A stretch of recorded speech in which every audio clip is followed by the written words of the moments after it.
halls of parliament, which is not something that's ever been done in Sierra Leone. Police officers going into halls of parliament, forcibly removing these individuals from parliament. You see, we've had the opposition party, their former ministers, they've been harassed, some of them been detained, some been persecuted, some of the benefits that they're entitled to, as stipulated by the constitution, not by any government, have been withdrawn from them. So these are things that are very concerning to us. Talking of the constitution here, are you saying the way things are going right now in Sierra Leone, it is unconstitutional? Absolutely, absolutely, because there are due processes which have not been followed throughout the short reign of President Madabio. It has not been complied with, and we're very concerned because Sierra Leone is a democratic society and every government must abide by the four corners of those constitution of Sierra Leone.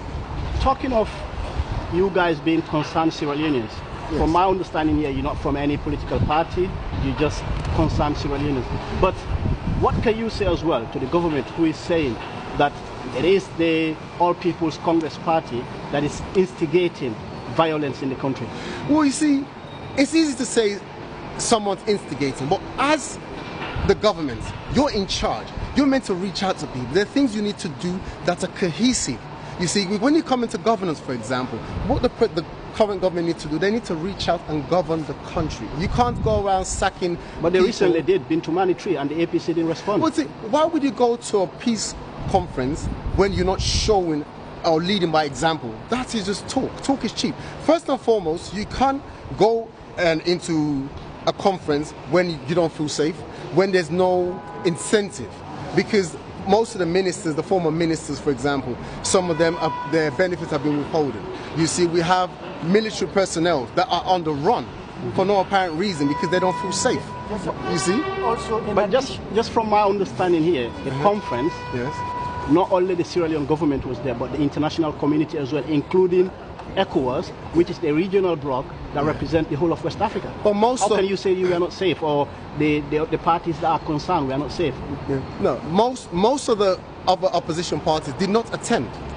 And why did they not attend? That's a good question. The government needs to ask. They need to answer that question. Why did the other political parties, about 3 or 4 of them, did not attend? Why is that? Okay, that's understood. So let's come back again to your concern here. Are you ready to engage in dialogue? Absolutely. See, this is what we want. Even right now, we know the president is here. If the president wants to come and meet us, we'll happily sit with him and ask him questions. Important questions like, President Bio, why are you not governing this entire country? Why are you prioritizing your tribesmen over the rest of Sierra Leone? There's no evidence to that, is there? Oh, there's evidence. There have been indiscriminate sacking all over the country, from ambassadors to ministers to civil servants, all over the country. But the government will say they are looking for people who are capable of ruling the country. They're trying to rid corruption out of the country. Oh yes, listen. We have no problem with the government fighting corruption. We all want corruption to be addressed, absolutely. But you're trying to tell me they're not competent people from other tribes in Sierra Leone?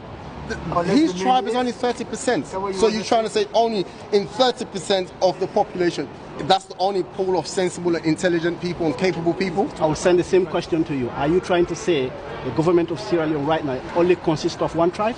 Yes, absolutely. Yes. President Julius Maada Bio, yes. I don't know his tribe. Vice President Fulani.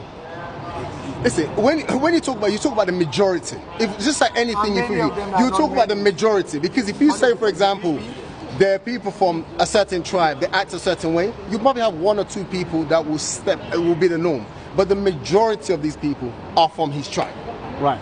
Probably I'll have an interview with the president. So what would be your message to him? I would like to ask President Bill why he's not respecting the rules of Sierra Leone. Why is he not respecting the constitution of Sierra Leone? Why is he making Sierra Leone so difficult for investors to go and invest? Why? Because there are people here that have investors that want to go to Sierra Leone, but they don't feel safe to go to Sierra Leone. We had the American embassy make a press release. Even the British government updated their press release on their travel release to Sierra Leone only last week because they're concerned. They even had a joint press release with all the international bodies and the diplomats in Sierra Leone to highlight the concern they have. And just imagine, they can leave anytime they want, but there are people in Sierra Leone that cannot leave. And just a final one from me, but briefly. So what would be your message to the entire Sierra Leonean, be diasporans or Sierra Leoneans who are in Sierra Leone, who are protesting for changes, as they call it? Or what would be your message to them, to everyone? The message is simple. We have to put Sierra Leone first. It's as simple as that. If we all put Sierra Leone first, Sierra Leone will become a better country. We all have this sort of vision we want Sierra Leone to be.